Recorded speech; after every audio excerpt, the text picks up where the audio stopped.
এবার যাকাত কেন দিব? দ্বিতীয় নাম্বার অধ্যায় যাকাত। যাকাত প্রশ্নটা সকলে করেন না, মাথা উঁচু করেন, ঘুমাবেন না। যাকাত কেন দিব? আমার ভাইরা, এক নম্বরের সর্বপ্রথম কথা হলো যাকাত এই জন্য দিবেন, এটা আল্লাহর হুকুম। সবার প্রথম এটা কি? আল্লাহর হুকুম। যাকাত আপনি এই জন্যই দিবেন, এটা আল্লাহর হুকুম, ফরজ ইবাদত। দ্বিতীয় নাম্বার মুসলিম গরিবের হক। দ্বিতীয় নাম্বার কি? এই জন্য আপনি যাকাত দিবেন, এটা গরিবের হক। তৃতীয় নাম্বার আপনি কেন যাকাত দিবেন? ব্যক্তি এবং সম্পদকে পবিত্র করে, এই জন্যই আপনি যাকাত দিবেন। আপনাকে এবং আপনার সম্পদকে পবিত্র করবে, এই জন্যই আপনি যাকাত দিবেন। এরপরে বলা হয়েছে চতুর্থ নাম্বার আপনি কেন যাকাত দিবেন? আপনি আযাবের থেকে রক্ষার জন্য, গজব থেকে রক্ষার জন্য, মালের ধ্বংস থেকে রক্ষার জন্য আপনি যাকাত দিবেন। যদি আপনি যাকাত দেন, আপনি আযাব থেকে মুক্তি পাবেন। আযাব থেকে কি পাবেন? এরপরে যদি প্রশ্ন, হুজুর যাকাত কেন দিব? যাকাত এই জন্য দিবেন, আযাব থেকে মুক্তি হবে আর আল্লাহ তাআলা আপনাকে পুরস্কৃত করবে। কি করবে? তাহলে যাকাত না দিলে এরা শাস্তি আছে না নাই? যাকাত না দিলে শাস্তি আছে না নাই? এই শাস্তি থেকে মুক্তির জন্য কি করতে হবে? যাকাত দিতে হবে। রব্বুল আলামিন ডাক দিয়ে বলেন, ইয়া আইয়ুহাল্লাযীনা আমানু ইন্না কাসীরাম মিনাল আহবারি ওয়ার রুহবানি লা ইয়াকুলুনা আমওয়ালান নাসি বিল বাতিলি ওয়া ইয়াসুদ্দুনা আন সাবিলিল্লাহ ওয়াল্লাযীনা ইয়াকনিজুনা আয-যাহাবা ওয়াল ফিদ্দাতা ওয়া লা ইউনফিকুনাহা ফি সাবিলিল্লাহ ফাবাশশিরহুম বিআযাবিন আলীম। যাকাত কেন দিবেন?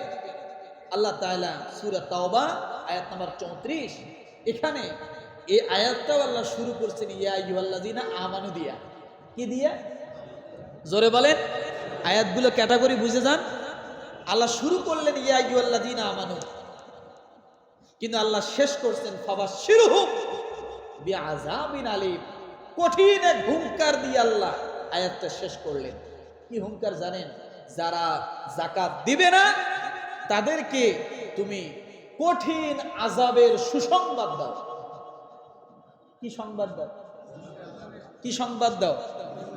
শোনেন, দুঃখ সংবাদ এটা হালকা, কিন্তু আযাবের সুসংবাদ যখন বলা হয় তখন এটা আর হালকা থাকে না, এটা ওয়েটের উপর ওয়েট হয়ে যায়।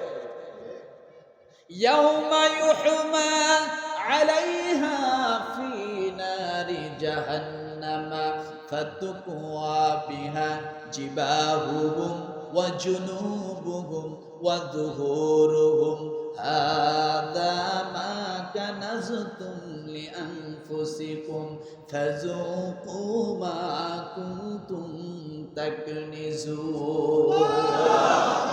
আযাবটা কি কেমন হবে?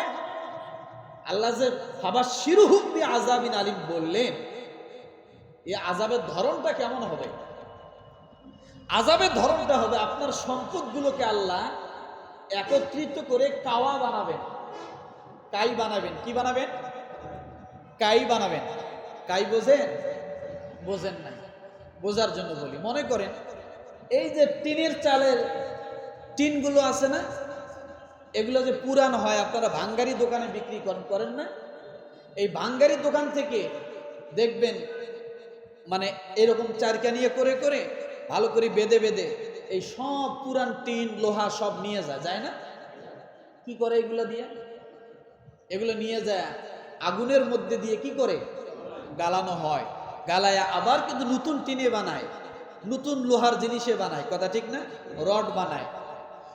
তো আল্লাহ বলে যারা যাকাত দিবে না, যাকাতকৃত সম্পদগুলোকে আমি আল্লাহ এই কায়া বানাবো, এরকম গলাবে। গলানোর পরে এগুলা দিয়া কপালে, পিঠে, বুকে, পাজরে এগুলা দিয়া আল্লাহ ছ্যাক দিবেন। কি দিবেন? কি দিবেন? ছ্যাক দিবেন। শোনেন, পুড়ে যাওয়া যন্ত্রণা আর ছ্যাক লাগা যন্ত্রণা ব্যবধান আছে। বলেন তো, কি বলছি? পুড়ে যাওয়া যন্ত্রণা আর ছ্যাক লাগা যন্ত্রণা ব্যবধান আছে। পুড়ে যাওয়া যন্ত্রণাটা কম, ছ্যাক লাগা যন্ত্রণাটা কি বেশি। যদি বিশ্বাস না হয় আজকে একটু দেখেন, যায় টেস্ট করে। রাগ করলেন নাকি? রাগ করলেন না? এটা করেন না। ছ্যাক লাগা যন্ত্রণাটা বেশি, এই জন্য আল্লাহ বলে তাদেরকে ছ্যাক দেওয়া হবে। কোথায় কোথায়? কপালে, পাজরে, পিঠে। এগুলো তোমার সম্পদ, এগুলো তোমার সম্পদ। আর কি করবে? বিশাল আকারে সাপ আকৃতি করে তার গলায় জিঞ্জির পরাইয়া দেওয়া হবে, গলায় পেঁচাইয়া দেওয়া হবে। কোন সূরা? কত নম্বর আয়াত? 34 এবং 35। তাহলে যাকাত দিব? যাকাত দিব? যাকাত কেন দিব? আযাব থেকে মুক্তির জন্য, নিজেকে পবিত্র করার জন্য, সম্পদকে পবিত্র করার জন্য, গরিব মুসলমানকে আত্মনির্ভরশীল করার জন্য, স্বাবলম্বী করার জন্য। মনে থাকবে আমার ভাইরা, এই যাকাত না দেওয়ার শাস্তির কথা আল্লাহ একটা সূরা নাজিল করছে। কয়টা? সূরা হুমাযা। কোন সূরা বলেন তো? আল্লাযী জামাআ মালাম ওয়া আদ্দাদা। এইটা পুরোটা জাহান্নামের আয়াত, মানে সূরা পুরোটাই জাহান্নামের সূরা। দুই কারণ, পরনিন্দা করা আর হলো যাকাত না দেওয়া। এর শাস্তি অনেক কঠিন। পরনিন্দা আর কি? যাকাত না দেওয়া, অবৈধভাবে সম্পদ সঞ্চয় করা। এই সূরাটা পুরোটা পড়ে নেবে আমার ভাইরা। এই আযাবের কথা শুনে হযরত মূসা আলাইহিস সালাতু ওয়াস সালাম আল্লাহর দরবারে ফরিয়াদ করলেন, ওয়াক্তুব লানা ফি হাযিহিদ দুনিয়া হাসানা ওয়া ফিল আখিরাতি ইন্না হুদনা ইলাইক ক্বালা আযাবি উসিবু বিহি মান আশাউ ওয়া রাহমাতি ওয়াসিআত কুল্লা শাই ফাসাআকতুবুহা লিল্লাযীনা يتقون ويؤتون الزكاة والذين هم بآياتنا يؤمنون। মূসা আলাইহিস সালাম আল্লাহর কাছে কয়, আল্লাহ আমাদেরকে দুনিয়ায় কল্যাণ দেন, আখিরাতেও কল্যাণ দেন। আমরা তো আপনার দিকে রুজু হচ্ছি। এই দোয়া কে করছে? দুনিয়াতে কল্যাণ দেন, আখিরাতে কল্যাণ দেন। আর আমরা আল্লাহ আপনার দিকে কি ধাবিত হচ্ছি। রব্বুল আলামিন তখন বললেন, আল্লাহ বলেন, আমি আমার শাস্তি যাকে ইচ্ছা তাকে দেই, যাকে ক্ষমা করা দরকার আমি আল্লাহ তাকে ক্ষমা করে দেই। কিন্তু রব্বুল আলামিন ক্ষমা করার কয়েকটা স্যাম্পল দিলেন। সুবহানাল্লাহ বলেন। ও মূসা, আল্লাহ ডাক দিয়ে বলেন, নবী মূসা আমি তাদেরকেই ক্ষমা করব, তাদেরকে আমি আল্লাহ রহমত দিব, তাদের প্রতি আমি আল্লাহ দয়া করব। মূসা আলাইহিস সালাম বলেন, আল্লাহ কাদের উপর আপনি দয়া করবেন, কাদের উপরে আপনি রহমত দিবেন, কাদের জন্য আপনি দুনিয়ায় ইহসান করবেন, আখিরাতে আপনি ইহসান করবেন, কাদেরকে আপনি দুনিয়ায় কল্যাণ দিবেন, আখিরাতে কল্যাণ দিবেন। আল্লাহ বলেন, যারা তাকওয়া অবলম্বন করে। এক নম্বরে কি করে? যারা তাকওয়া অবলম্বন করে। দ্বিতীয় নাম্বার, যে ব্যক্তি যাকাত দেয়। দ্বিতীয় নাম্বার কি? যে ব্যক্তি যাকাত দেয়। তৃতীয় নম্বরে যারা আমার আয়াত সমূহের উপরে ঈমান আনবে। কি আনবে? আয়াত সমূহের উপর ঈমান আনবে, এই তিন কোয়ালিটির মানুষ যদি থাকে, আমি আল্লাহ তাআলা ওই ব্যক্তির উপরে আমি আল্লাহ রহমত দান করব। তাইলে বোঝা গেল মুসা আলাইহিস সালামের সময়ও যাকাত।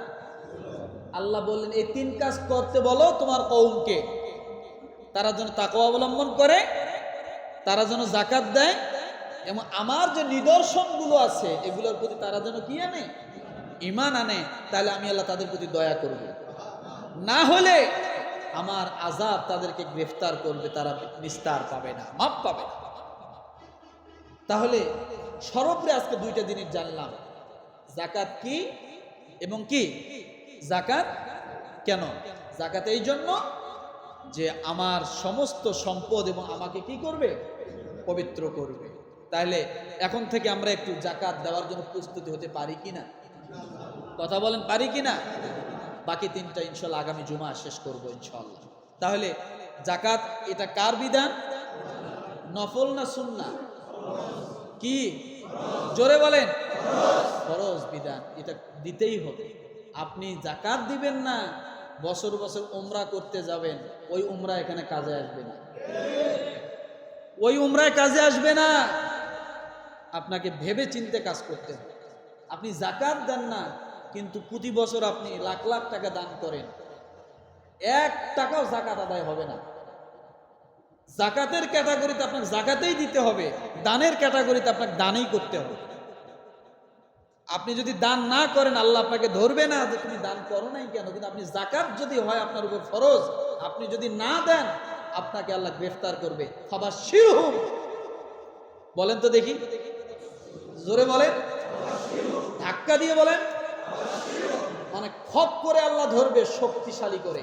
ফাবাশশিরহুম বিআযাবিন আলীম, যন্ত্রণাটা কেমন হবে এই শব্দই বোঝা যায়।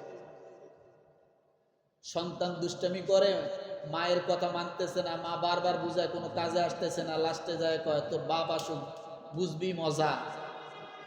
বাপ আসুক কি বুঝবি মজা, আব্বা আসলে কি মজা কি বুঝবে? তার মানে এমন পিটনি দিবে, আমারটা তো হচ্ছে না, তোর বাপেরটা যখন দিবে তখন মজা বুঝবি। মজা মানে কি? যন্ত্রণাটা বুঝবি, তখন কষ্টটা কত হয় তখন বুঝবি, ব্যথা কিরকম পাও তখন বুঝবি, ওই ব্যথাটাই হলো মজা। তাহলে আমরা যাকাত দেওয়ার জন্য প্রস্তুত হচ্ছি তো ইনশাআল্লাহ। এখন থেকে মানসিকতা একটু তৈরি করা যায়। আল্লাহ তাআলা আমাদের সকলকে কবুল করুক, আমিন। ওয়া আখির দাওয়ানা আলহামদুলিল্লাহি রাব্বিল আলামিন।